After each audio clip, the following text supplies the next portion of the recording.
Hi, I'm Raji Ahsan. I'm a teacher, a writer, and an actor exploring human connection because I believe that we are a culture that is unfortunately plagued by fear and disconnection. So, with this show, The Raji Show, I want to ask how we can connect again to each other and to ourselves. This is The Raji Ahsan Show.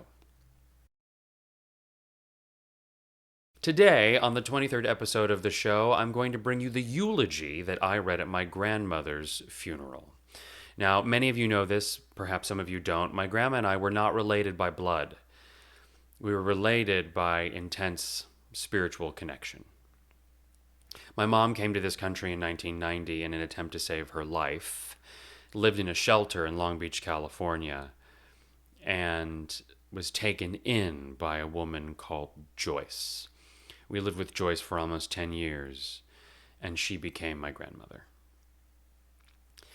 And the anniversary of her passing was a couple of weeks ago, and so I wanted to share the eulogy because there are wonderful lessons in it for all of us, and I hope that it helps you in your day just a little bit. Okay, so I do have to put my glasses on for this like I'm 110. Um, and so there's going to be reflection, so sorry about that. Just kidding. Okay. Um, this is called Remembering Joyce A. Schmekel and the Power of Her Yes and the Power of Her No. In 1990, my mother came from Cairo to Los Angeles in an effort to save her life. Her father, in his lack of understanding and unfortunate immaturity, was very abusive to her for a better part of her life. When she fell pregnant and unmarried, she was forced with an option. She could either get rid of the child or leave her home. She chose to leave, truly never to return. Through a series of many events, my mother landed in a shelter for unmarried, pregnant women in Long Beach, California. The way that I understand it, a local church would send a team of women to care for these pregnant women. Joyce Schmekel was a part of this team. At the time of my birth, my mother was looking for a place to live. Joyce was looking for in-home care for her ailing mother. She invited us to live with her, and we would stay for nearly 10 years. She said yes to complete strangers. What strength! The power of yes. I would say that Joyce raised me and my mom at the same time. My mom had come from money and high status, and apparently she didn't know what it was to take care of herself or others. She also had no idea what a baked potato was, and Joyce loved them. Sorry, Mom. I think she thought like a baked potato was like peasant food. When I was 3, I wasn't living with Joyce anymore, or Juice as I called her.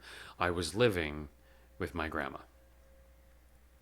In 1997, she decided to sell her home in the Long Beach area and move to Lake Arrowhead in the mountains of Southern California, where she always wanted to be. My mom asked her, she said, "Joyce, can we come with you?" And Joyce said, "No. You need to get a job," she said. "You need to build your own life. You need to raise your son." What strength!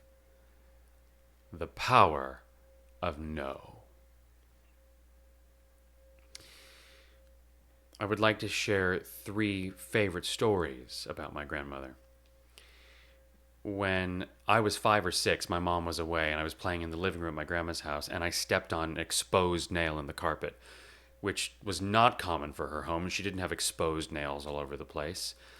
She cleaned my wound, and then she very simply said, "Let's go to dinner." I love this story because it very purely expresses the simplicity of her love for me. She cleaned my wound, she took me out. That's what she did for me all the time.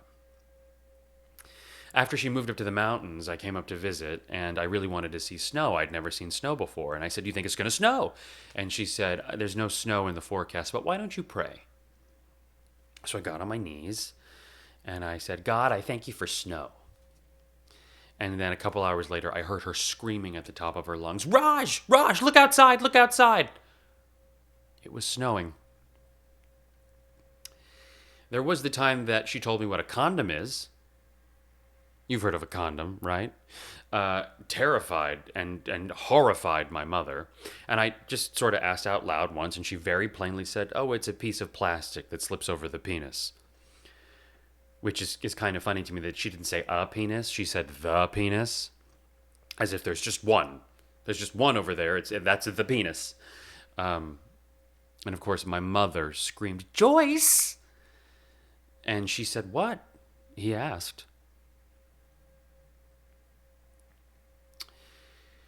You know, the greatest thing that I can say that I learned from her is the power that lies behind an intentional yes and an intentional no. She said yes to strangers who needed a home, and we are forever changed. She said no when it was time for those strangers, no longer strangers, but when it was time for those two to move on and create their own lives. Two paths that may never have crossed if she didn't say yes. Two lives that may never have blossomed if she didn't say no. And so I ask you today, what in your life do you need to say yes to? What in your life do you need to say no to? Take a breath. Discover the yes, discover the no. And go make those choices in loving, loving memory of my Grandma Joyce. I love you, Graham, forever and ever. Thank you all for your time, and I will see you next week.